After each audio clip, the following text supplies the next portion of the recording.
Chapter 15. Laws concerning offerings. Then the Lord told Moses, "Give the following instructions to the people of Israel.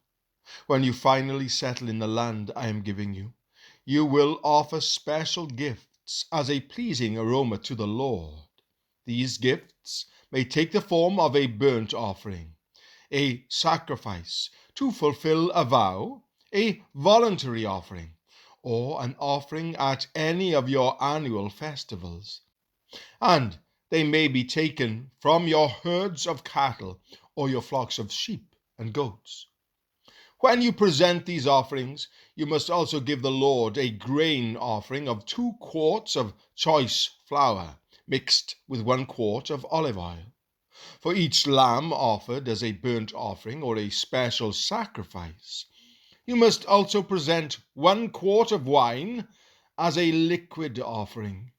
If the sacrifice is a ram, give a grain offering of 4 quarts of choice flour, mixed with 1/3 gallon of olive oil, and give 1/3 of a gallon of wine as a liquid offering. This will be a pleasing aroma to the Lord. When you present a young bull as a burnt offering, or as a sacrifice to fulfill a vow, or as a peace offering to the Lord, you must also give a grain offering of 6 quarts of choice flour, mixed with 2 quarts of olive oil, and give 2 quarts of wine as a liquid offering. This will be a special gift, a pleasing aroma to the Lord.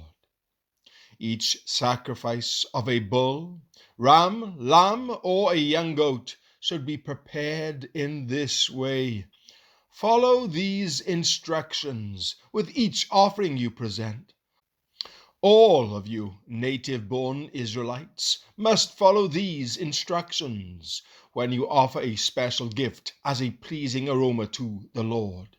And if any foreigners visit you or live among you and want to present a special gift as a pleasing aroma to the Lord, they must follow these same procedures.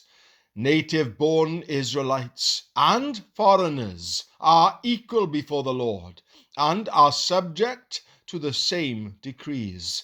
This is a permanent law for you to be observed from generation to generation.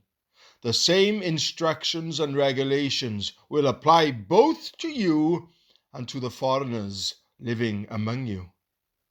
Then the Lord said to Moses, "Give the following instructions to the people of Israel. When you arrive in the land where I am taking you, and you eat the crops that grow there, you must set some aside as a sacred offering to the Lord. Present a cake from the first of the flour you grind, and set it aside as a sacred offering, as you do with the first grain from the threshing floor. Throughout the generations to come, you are to present a sacred offering to the Lord each year from the first of your ground flour. But suppose you unintentionally fail to carry out all these commands that the Lord has given you through Moses. And suppose your descendants in the future fail to do everything the Lord has commanded through Moses. If the mistake was made unintentionally and the community was unaware of it, the whole community must present a young bull for a burnt offering as a pleasing aroma to the Lord. It must be offered along with its prescribed grain offering and liquid offering, and with 1 male goat for a sin offering. With it, the priest will purify the whole community of Israel, making them right with the Lord, and they will be forgiven. For it was an unintentional sin, and they have corrected it with their offerings to the Lord, the special gift and the sin offering. The whole community of Israel will be forgiven, including the foreigners living among you. For all the people were involved in the sin.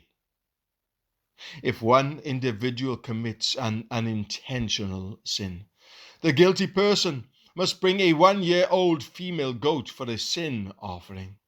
The priest will sacrifice it to purify the guilty person before the Lord, and that person will be forgiven.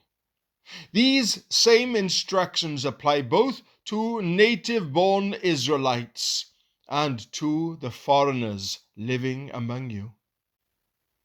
But those who brazenly violate the Lord's will, whether native-born Israelites or foreigners, have blasphemed the Lord, and they must be cut off from the community.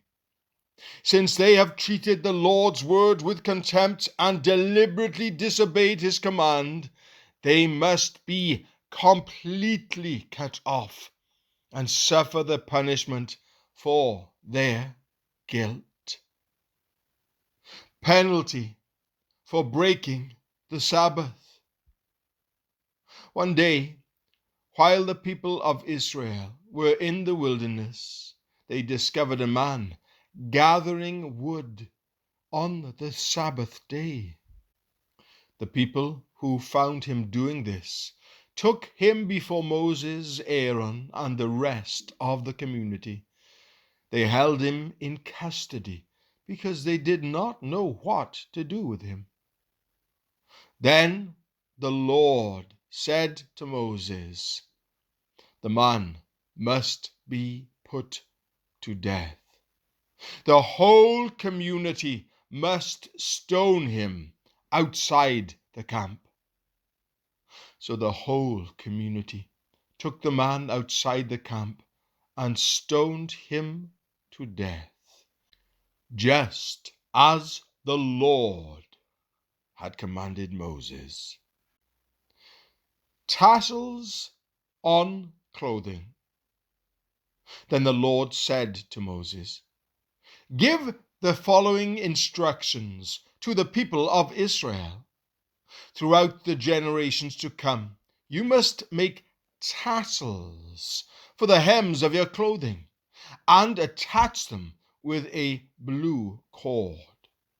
When you see the tassels, you will remember and obey all the commandments of the Lord instead of following your own desires and defiling yourselves, as you are prone to do. The tassels will help you remember that you must obey all my commands and be holy to your God. I am the Lord your God, who brought you out of the land of Egypt, that I might be your God. I am the Lord your God."